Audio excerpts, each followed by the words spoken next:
Hi! Hello! Welcome back to my channel. ఎలా ఉన్నారండి అందరూ? బాగున్నారా? సో, నేను ఈరోజైతే ఒక కొత్త రెసిపీతో మీ ముందుకైతే వచ్చాను. ఈ వీడియోని స్కిప్ చేయకుండా లాస్ట్ వరకు చూడండి.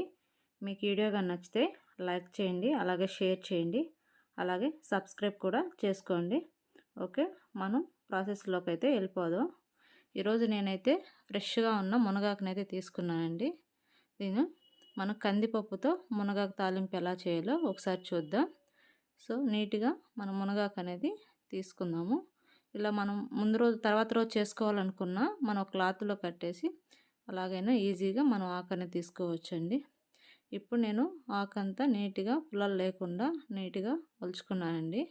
చూడండి, పుల్లలు లేకుండా నీట్గా పుల్లలు ఉంటే కొంచెం కూర బాగుండదు. సో ఇప్పుడు పుల్లలు ఉండే విధంగా లేకుండా తీసుకున్నాను. ఇప్పుడు మనం దీంట్లోకి కందిపప్పునైతే నానబెట్టేసుకున్నాము. ఒక 10 మినిట్స్ నానితే సరిపోతుంది. ఒక టీ గ్లాస్ వరకు కందిపప్పు అనేది తీసుకున్నా, నీట్గా కడిగేసి ఒక 10 మినిట్స్ నానబెట్టుకున్నా. మరీ అవసరం లేదండి. చూడండి, నీట్గా ఒకసారి నానబెట్టేసుకున్నాను కందిపప్పు. ఇప్పుడు మనం ముందుగా ఒలిసి పెట్టేసుకున్న మునగాకును అనేది ఒకసారి 2-3 సార్లు వాష్ చేసుకుందాము. ఇలా వాటర్ అనేది పట్టేసుకొని నీట్గా కడిగేసుకోవాలి. ఎందుకంటే చెట్టు మీద చాలా దుమ్ము ధూళి అని పడుతుంది కదా. సో అందువల్ల మునగాకు అనేది ఒక 2-3 సార్లు కడిగెట్టుకొని నీట్గా వడగట్టుకోవాలండి. చిల్లు గిన్నెలో వేసేసుకొని ఆ వాటర్ అనేది మనకి పోతుంది కాబట్టి. ఇలా వడగట్టేసుకున్న తర్వాత మనం ఇప్పుడు కందిపప్పుని ప్రాసెస్ చేద్దాము.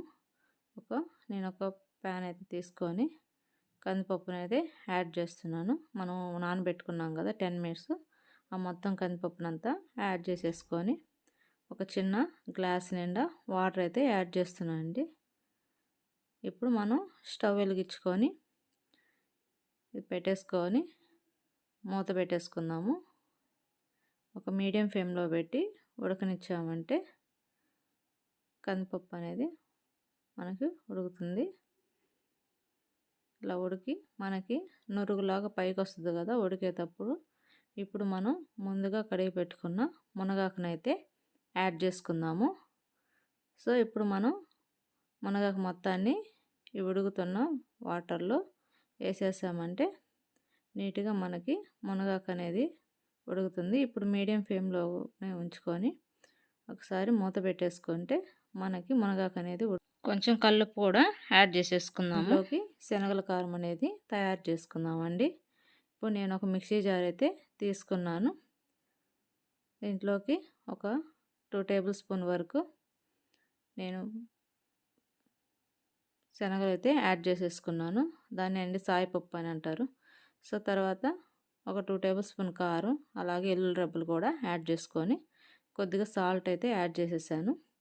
మిక్సీ పట్టుకొని దీన్ని నీట్గా మెత్తగా మిక్సీ పట్టుకోవాలండి. చూడండి, ఇలా మిక్సీ పట్టేసుకొని పక్కన పెట్టేసుకుందాము. ఈలోపు మనం ఆకు ఉడికిందా లేదని ఒకసారి చూద్దామండి. సో మనం మూత తీసేసుకొని ఇప్పుడు చూడండి, మనకు ఆకు అయితే ఆల్మోస్ట్ ఆల్ ఉడికింది. ఒకసారి చూద్దాము కలుపుకొని. సో కొంచెం వాటర్ అయితే ఉన్నాయి కదా, ఇంకా నీట్గా ఒకసారి కలుపుకొని కొంతసేపు అయితే ఉడకనిద్దాం. ఇప్పుడు ఫైనల్గా మనకి ఆకు అనేది ఉడికిపోయింది. కందిపప్పు మరీ ఉడకనవసరం లేదండి. జస్ట్ మనం పప్పులా కాదు కాబట్టి ఉడికితే చాలు. ఇప్పుడు ఒక స్ట్రెయిన్లోకి తీసుకొని వడగట్టేసుకోవాలండి. ఒక చిల్లుల గిన్నెలో ఇలా వాటర్ లేకుండా నీట్గా చూసుకొని ఇప్పుడు మనం పోపు అయితే పెట్టేసుకుందాము.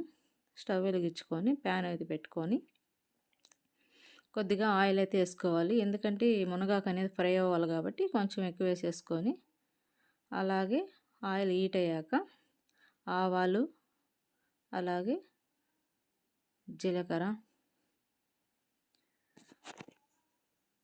మనం ముందుగా కట్ చేసి పెట్టుకున్న ఆనియన్ ముక్కలు కూడా యాడ్ చేసేసుకుందాము.